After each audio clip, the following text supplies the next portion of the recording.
punked out by the meteor shower, it's not going to be a good time for them. So I think Sunspark, they kind of have to look for many different angles to deal with Todak right now. And again, whoever gets that early mid-game lead is going to have like net themselves 2, maybe even 3 turrets. Yeah, perhaps so. And I'm really looking at how Sunspark could approach this is to bully off that Leomore in the early game. Now, speaking of that, we're heading in towards our very first game of Day 3. Sunspark versus Todak here. And of course, Sunspark on the blue side versus Todak on the red. Now, we've already talked about a lot of all these picks. Now, let's get towards that Lunox pick, because from what I remembered, we're seeing a lot of great work from all these players that picked up the Lunox, and how efficient they just went in for the raids, and Todak now will be able to secure that river crab. While on the top side, they're about to do the same coming from Sunsparks of the Philippines. Yeah, I personally think that they should contest topside for sure, but again, I think they want to focus all their energy towards the bottom side. Oh no, Leomore's in trouble here. X-Ray instantly goes down. He disrespects trying to use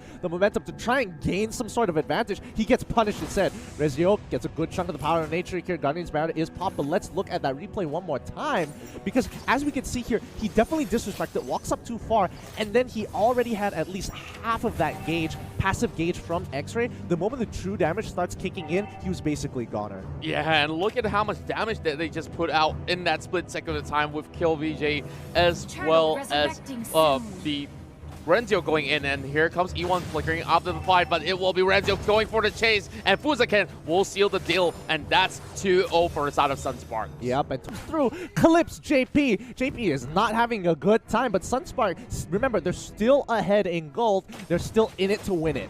Wow, they're hammering each other on so early in the morning. And now, looking at it, it's less than 4 minutes of the game, and we're already getting 7 kills in total, while Fuzaken's just trying to secure this. Well, I'll just take it back. He didn't have to secure it. They were close to securing it, but you know, once you see like the rest of the team of Todak start moving into the jungle, you have to really question how many members are committing. Oh, Meteor Shower here. Ooh, takes away the buff. Nobody has Retribution to steal it away. Wow, I really like how Moon just easily take that one off without even needing to look what's inside the brush, and now X-Ray's in trouble. He's going to be flanked by all 3 members again, but here comes Fuzaken, pinned by the corner of the wall. But X-Ray's going to be pretty well alive. Great Purify here. They're going to dive the mid lane here as the rest of the team starts pulling through. That's Sonata forcing out the flicker from JP. He is not going to go down this time round as the rest of the team pulls back up. They don't have a wave. Rafflesia finishes off that siege turret. The rest of the team of Sunspark is trying to collapse on them. Todak will not get that side flank this time. I just love how these teams are not even giving each other any rest at all. Every time where they actually get one pick off, the other team will be actually doing some objectives or even trying to crush down some towers. And now that we're seeing that turtle go in for a Maniac, of course, it's a little bit way too late to secure that, but Sunsparks now getting a huge leap after the team fight. Yeah, let's look at the replay one more time, because as you can see, Moon was trying to get some damage and actually eliminate Rezio here in the back line, and a lot of that damage was wasted. For some reason, he took so little damage. He was able to kind of kite it out just enough to mitigate the amount from that Meteor Shower, which is really, really impressive. Well, I gotta say, we're starting off the day here with a huge triple kill on JP. Well, make no mistakes at all. We're seeing Sunspark here, of course, one of the hot favorites from the Philippines. And now, Felicia's setting one up against X-Ray all by himself as well. Phantom Seed has already been called, but there's no use calling out Barbell when you have 3 men flanking from the back. And what I love about Sunspark is they are so efficient on those turret dive. Yeah, they really, really are. They hold their abilities until they absolutely have to. And I think that was kind of on X-Ray for turning back into the fight when he could have run the opposite direction. But I think he knew he just had to buy a lot of time. Yep, and definitely bought just enough time for themselves. And we're getting in us here. They're going to go in for the catch, and the Panda will be taken down. Finally, Fuzaken actually goes down, and Lord is going to be potentially in the hands of Todak. They might need to take the 50-50, and it looks pretty good because 2 members from the side of Sunspark is down. It's a 3v5. Well, speaking of this TV5 here, that's going to be a huge wall charge over onto Kill VJ. But he's going to go right in towards the Order of Brilliance. Flicker over the wall. And Rezio with the last insanity right in between. The Vilma Boss as well. Oh my goodness. They're turning it around. And Rafisa will be the next one to drop. And now that Chang is going to go on a killing spree. And Kill VJ's got to bow out on this one. And Todak now has absolute control on the Lord. I mean, how is Kill still alive after everything that just happened? I mean, Todak, they should be able to secure this, but looking at this replay, like, E1 was right on top of him. Kill, at the very last second, was able to get that Harmony as well as the Brilliance, and he manages to survive, flickering over the wall when everything was looking so bleak. The Numenon Blast was a great... Running a little bit of the help coming from Fuzaken, but both sides, they really know that if they were to commit, they want it to become a full swing of a win for either side. Exactly, and I think Todak, they just have to keep playing this game. They just have to keep sitting out. Rezio getting chunked out. He doesn't get the last insanity, but the Firaga armor breaks. Chiku is like, nah,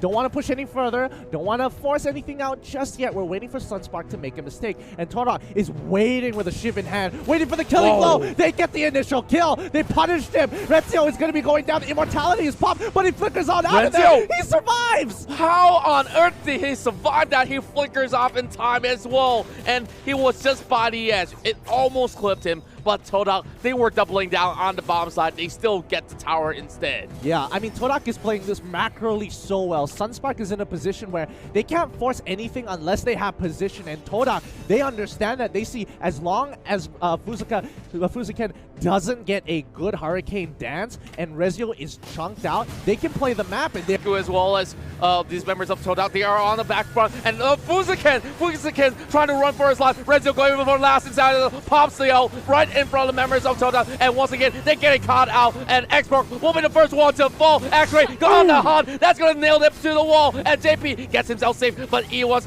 trying to hold them all the back, and now it's time for the Lord, and Chico's already taking it down. Yeah, they called them off. Todak is just like, retreat, boys. We don't need to keep on going forward. Let's look at that replay one more time. And honestly, I have to commend Fuzaken there. That was almost an insanely good play if he was able to get that Hurricane dance just a little bit earlier, but they just did not let him. The Purifies were there and they were ready, and this is when the mistake happens because Sunspark is fighting in the playground, in the battlefield.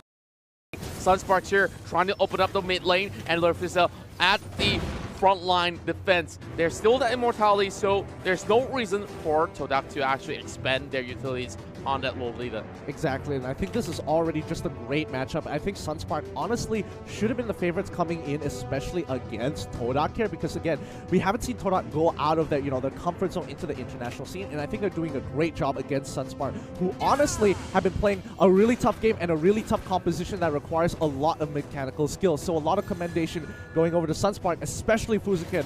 It's really dependent on their tanks right now. Like, Sunspark is solely dependent on their tanks to set up the fight. And not only the tanks, the carries have to do their duty. Well, of course, speaking of carry, we're seeing JP here with 7 kills already, and for Kill, he's been performing since the start of the game. So these are the two guys they really have to catch out. Yeah, that is so true. Oh, that's not actually being popped too. Oh, they get the catch. The immortality being popped on Fuzaken. He can use the 1000-pounder. He's gonna be safe, but they finally break that immortality. They have to wait for their cooldowns, hold their ground, clear the waves, and maybe look for a fight. But again, Sunspark, they know, they're like, all right, let's pull back a little bit, take our time with this. They don't have our ultimates. Maybe we can set up a fight. Revelation in trouble. Rezio already with a flame strike. He's already popped up to get some momentum to move backwards. Chico is taking quite a bit of damage, but they're not going to push through. Meteor Shower using to clear the waves. Kale taking a little bit of damage, but it's not going to be enough. Numenon Blast, is he going to flicker? Yes, he does. He gets the catch onto the initial target. Hylos is going to go down. Rejuvenate is already there. The Guardian's Bulwark has been popped up,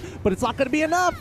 Well, definitely not going to be having all too much of a business here from Todak, as they've already lost out Dinas. And now Sunspark's calling out the Lord, and this is going to be the second Lord of the game. And can there be any reaction at all from Todak? They're opting for a split push. They're marching down to the top side as well as the mid lane, and they say, you can have the Lord all you want, but I'm going to take down your base. But the side of Sunspark here. They got to either recall or find a way to fight back. Todak now did not have enough time to get anywhere close to that tower. Renzio, though, getting a little damage, being chunked out, and that will be the Akai taking off the Granger, and now losing Chiku is definitely a big blow to Todak. Yeah, I think dying now might have been a big mistake here, because now Chiku, one of the core members, has a 40-second plus death timer, and Lord, by the time he comes back to life, Lord is already knocking on that inhibitor. Look at the graph. What does it tell you?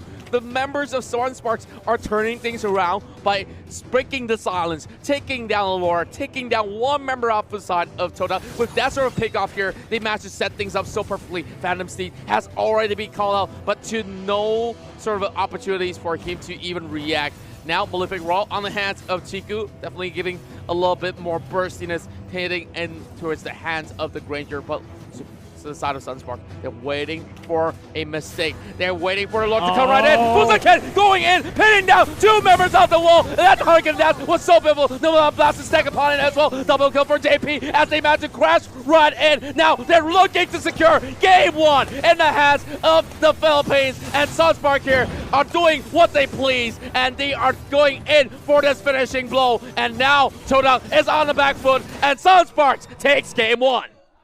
Oh my goodness, Fuzaken is actually insane. He is actually ridiculous.